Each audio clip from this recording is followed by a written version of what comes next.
ನಮಸ್ಕಾರ. Dive deep with Badakila Pradeep ಕಾರ್ಯಕ್ರಮದ ಆಯುರ್ವೇದ ವಿಶೇಷ ಸರಣಿಯ ಈ ಸಂಚಿಕೆಗೆ ನಿಮ್ಗೆಲ್ರಿಗೂ ಕೂಡ ಸ್ವಾಗತ.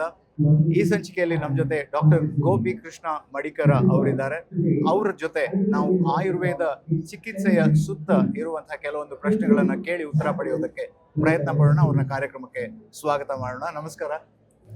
ಕಾರ್ಯಕ್ರಮಕ್ಕೆ ಬಂದಿದ್ದಕ್ಕೆ ಧನ್ಯವಾದಗಳನ್ನು ಹೇಳ್ತಾ, ಆಯುರ್ವೇದ ಅಂದಾಗ ಅದರಲ್ಲಿನ ಚಿಕಿತ್ಸೆ ಮಾಡೋದಕ್ಕಿಂತ ಮೊದಲೇ ರೋಗ ನಿರ್ಣಯ ಅನ್ನುವಂಥದ್ದು ತುಂಬಾ ಮುಖ್ಯ ಆಗುತ್ತೆ. ಉಳಿದ ವೈದ್ಯಕೀಯ ಮೇ ಬಿ ಹೋಮಿಯೋಪತಿಯಲ್ಲೂ ಕೂಡ ಅದೇ ರೀತಿಯ ಡೀಟೇಲ್ ಇದಿರುತ್ತೆ, ಅದೇ ತರ ಆಯುರ್ವೇದದಲ್ಲೂ ಕೂಡ ಕಂಪೇರ್ ಮಾಡೋದಾದ್ರೆ.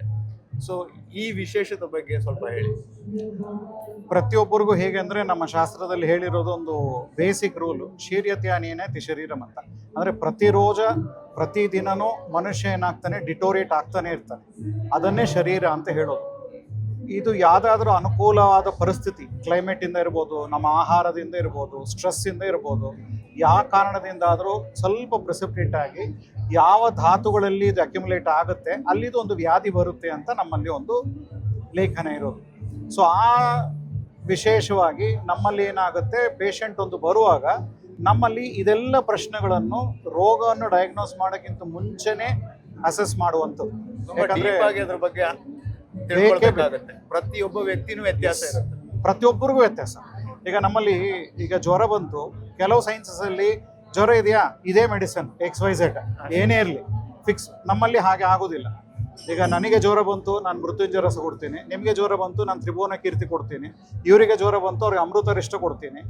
ಎಲ್ಲರಿಗೂ ಕಂಪ್ಲೇಂಟ್ ಇರೋದು ಜ್ವರವೇ, ಬಟ್ ಟ್ರೀಟ್ಮೆಂಟ್ ಎಲ್ಲರಿಗೂ ವ್ಯತ್ಯಾಸ.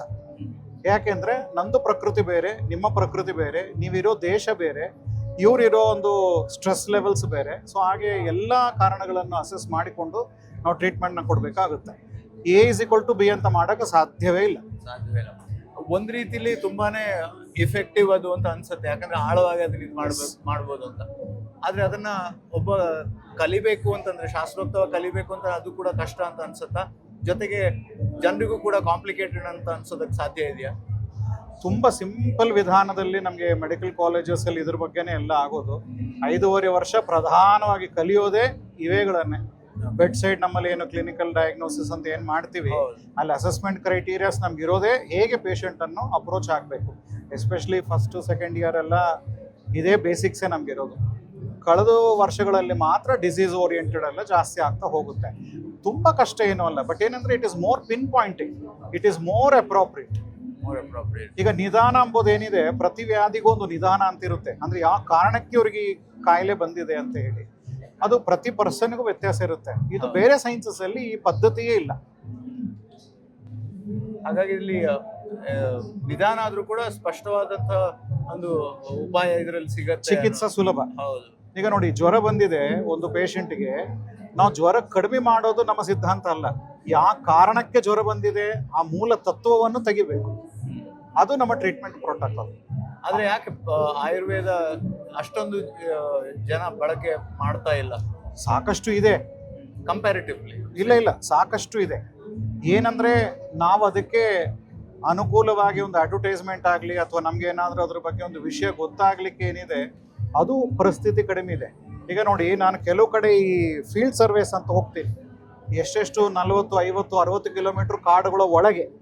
ಅಲ್ಲಿ ಸಹ ಜನರು ಇದೇ ಸಿದ್ಧಾಂತವನ್ನು ಫಾಲೋ ಮಾಡಿ ತಗೊಳ್ತಿರೋಂಥ ಮೆಡಿಸಿನ್ಸ್. ನಿಮಗೆ ಹೋದ್ರೆ ಕಲಿಸಿ ಸಹ ಕೊಡ್ತಾರೆ. ಬಹುಶಃ ನಮ್ಮ ಮೆಡಿಕಲ್ ಕಾಲೇಜಸ್ನ ಒಂದಷ್ಟು 10 ವರ್ಷ ನಿಲ್ಲಿಸಿಬಿಟ್ರು, ಅವರಿಂದ ನಮ್ಮ ಶಾಸ್ತ್ರ ಇನ್ನೂ ಉದ್ಧಾರ ಆಗುತ್ತೆ. ಯಾಕಂದ್ರೆ ಅಷ್ಟು ನಾಲೆಡ್ಜ್ ಅವ್ರ ಹತ್ರ ಇದೆ, ಯಾರನ್ನೂ ನೆಗ್ಲೆಕ್ಟ್ ಮಾಡ್ಲಿಕ್ಕೂ ಇಲ್ಲ, ಸಾಧ್ಯ ಇಲ್ಲ. ಅದೇ ಆಯಾ ಊರಿಗೆ ತಕ್ಕ ಹಾಗೆ ಸ್ವಲ್ಪ ವ್ಯತ್ಯಾಸಗಳು ಆಗ್ತಾ ಹೋಗ್ತವೆ ಖಂಡಿತವಾಗಿ. ಮತ್ತೆ ಕೆಲವರು ಹರ್ಬ್ಸ್ ಯೂಸ್ ಮಾಡ್ತಾರೆ, ಕೆಲವರು ಮಿನರಲ್ಸ್ ಯೂಸ್ ಮಾಡ್ತಾರೆ, ಕೆಲವರು ಮೆಟಲ್ಸ್ ಯೂಸ್ ಮಾಡ್ತಾರೆ. ಹಾಗೆ ಒಬ್ಬೊಬ್ಬರು ಒಂದೊಂದು ಪದ್ಧತಿಗಳು ವ್ಯತ್ಯಾಸ. ಪಂಚಕರ್ಮ ಅಂತಾರೆ, ಕೆಲವರು ಪಂಚಭೌತಿಕ ಸಿದ್ಧಾಂತ ಅಂತಾರೆ. ಹೀಗಂದ್ರೆ ಶಿಖರವನ್ನು ನೋಡೋದು ಪ್ರಮುಖ, ನಾವು ಯಾವ ಆಂಗಲ್ ಅಲ್ಲಿ ನೋಡ್ತೀವಿ ವ್ಯತ್ಯಾಸ ಇರುತ್ತೆ. ಆದ್ರೆ ಈ ಆಯುರ್ವೇದದ ಹೆಸರು ಇಟ್ಕೊಂಡು ಅಥವಾ ಪಾರಂಪರಿಕ ವೈದ್ಯ ಪದ್ಧತಿ ಅಂತ ಹೇಳ್ಕೊಂಡು ಔಷಧಿಗಳನ್ನ ಕೊಡುವಂಥದ್ದು ನಾವು ಕೆಲವು ಕಡೆ ನೋಡ್ತೀವಿ. ಇವತ್ತಿನ ಪರಿಸ್ಥಿತಿ ಕಂಡು ಬಂದಾಗ ಕೆಲವೊಮ್ಮೆ ಅದು ರಿಸ್ಕಿ ಕೂಡ ಅಂತಾನು ಅನ್ಸುತ್ತೆ. ಅಂಥ ಔಷಧಿ ಕೊಡುವವ್ರ ಬಗ್ಗೆ ಏನ್ ಹೇಳ್ತೀರಾ?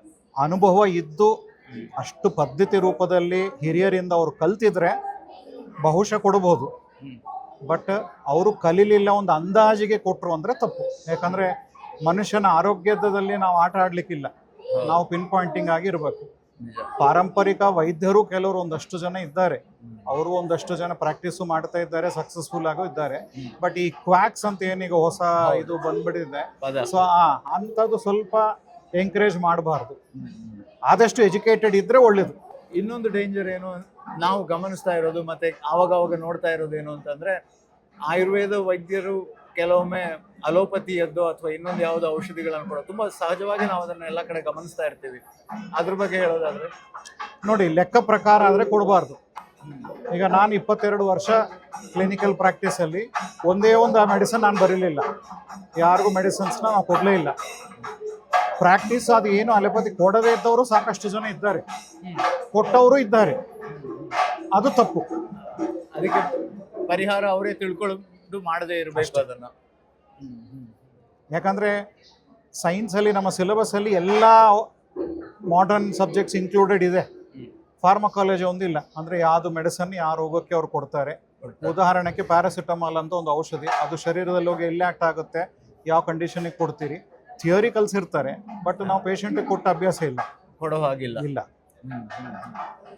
ಕೊನೆಯದಾಗಿ ಕಜೆ ಅವರ ಬಗ್ಗೆ, ಅವರ ಆಯುರ್ವೇದದ ಈ ಸಂಸ್ಥೆಗಳ ಬಗ್ಗೆ ಅಥವಾ ಈ ಸಮ್ಮೇಳನದ ಬಗ್ಗೆ ಒಂದೆರಡು ಮಾತುಗಳನ್ನ ಕ್ಯಾಮ್ರಾ ಮುಂದೆ ನೋಡಿ ಹೇಳೋದು. ಯಾಕಂದರೆ ಒಂದು ಚಿಕ್ಕ ಸಮ್ಮೇಳನ, ಒಂದು 50-100 ಜನನ್ನು ಒಗ್ಗಟ್ಟು ಮಾಡಬೇಕಂದ್ರೆ ದೊಡ್ಡ ಸಂಗತಿ ಈ ಕಾಲದಲ್ಲಿ. ಒಂದು ಎರಡನೇದು, ಇನ್ನೊಂದು ಪ್ರಾಬ್ಲಮ್ ಏನಾಗುತ್ತೆ, ಕರೆದವರನ್ನು ಅಥವಾ ಯಾರು ನಮ್ಮಲ್ಲಿ ಡೆಲಿಗೇಷನ್ ಮುಖಾಂತರ ಬಂದಿರ್ತಾರೆ ಅವರನ್ನಾಗಲಿ ಇಲ್ಲಿ ಆರ್ಗನೈಸ್ ಮಾಡಿ ಅದನ್ನು ಶೆಡ್ಯೂಲ್ ಮಾಡೋದು ಇನ್ನೊಂದು ಪದ್ಧತಿ. ತುಂಬ ಅಂದರೆ ತುಂಬ ರಗಳೆ ಆದ ಕೆಲಸ ಅದು. ಬಟ್ ಅದರಲ್ಲಿ ಇವರು ಇಷ್ಟು ಹ್ಯೂಜ್ ಕ್ರೌಡನ್ನು ಮೇಂಟೈನ್ ಮಾಡಿಕೊಂಡು, ಇಷ್ಟು ಉತ್ತಮ ರೀತಿಯಲ್ಲಿ ಈ ಆರ್ಗನೈಸ್ ಮಾಡಿಕೊಂಡು, ಅವರೊಂದು ಕ್ಲಿನಿಕಲ್ ಪ್ರಾಕ್ಟೀಸೇ ಇರಲಿ, ಅವ್ರದ್ದೊಂದು ಶೆಡ್ಯೂಲೇ ಇರಲಿ, ಅದರೊಟ್ಟಿಗೆ ಇದೆಲ್ಲ ಪ್ರಾಕ್ಟೀಸ್ ಏನಿದೆ ಇದನ್ನು ಏನು ಆರ್ಗನೈಸೇಷನ್ ವರ್ಲ್ಡ್ ಸಮಿಟ್ ಅಂತ ಮಾಡ್ತಾ ಇದ್ದಾರೆ. It is really wonderful. ಯಾಕಂದರೆ ಸಾಧಾರಣವಾಗಿ ಇದು ಮಾಡೋದು ಅಸಾಧ್ಯದ ಸಮೀಪ, ಅದನ್ನು ಅವ್ರು ಮಾಡಿ ತೋರಿಸಿದ್ದಾರೆ. ಅದು 2ನೇ ಬಾರಿ. ಸೊ ಇನ್ನೂ ಬಹುಶಃ ಜಾಸ್ತಿ ಆಗ್ತಾ ಹೋಗುತ್ತೆ. ಜನರಲ್ಲಿ ಸಹ ಅದರಿಂದ ಸ್ವಲ್ಪ ಅವೇರ್ನೆಸ್ ಅಂತ ಏನಿದೆ ಕ್ರಿಯೇಟ್ ಆಗ್ತಾ ಹೋಗುತ್ತೆ. So that is really encouraged and should be really thankful to doctor Giridhar Kaje on this behalf. Thank you so much. Thank you. ಪ್ರಶ್ನೆಗಳು ತುಂಬಾ ಇತ್ತು, ಆದರೆ ಸಮಯದ ಅವಕಾಶದ ಕೊರತೆಯಿಂದಾಗಿ ಇಲ್ಲಿಗೆ ನಮ್ಮ ಕಾರ್ಯಕ್ರಮವನ್ನು ಮುಗಿಸ್ಬೇಕಾಗಿ ಬಂದಿದೆ. ಬಂದಿದ್ದಕ್ಕೆ ತಕ್ಷಣ ಹೋಗ್ಕೊಟ್ಟು ಬಂದಿದ್ದಕ್ಕೆ ನಿಮಗೆ ಮತ್ತೊಮ್ಮೆ ಧನ್ಯವಾದಗಳನ್ನು ಹೇಳ್ತೇನೆ. ಈ ಪ್ರಶ್ನೋತ್ತರದಿಂದ ನಿಮಗೂ ಕೂಡ ಒಂದಿಷ್ಟು ವಿಚಾರಗಳು ತಿಳಿದಿದೆ ಅಂತ ಅಂದ್ಕೊಳ್ತಾ ನಮ್ಮ ಈ ಸಂಚಿಕೆಯನ್ನು ಇಲ್ಲೇ ಮುಗಿಸ್ತಾ ಇದ್ದೀವಿ. ನಮಸ್ಕಾರ.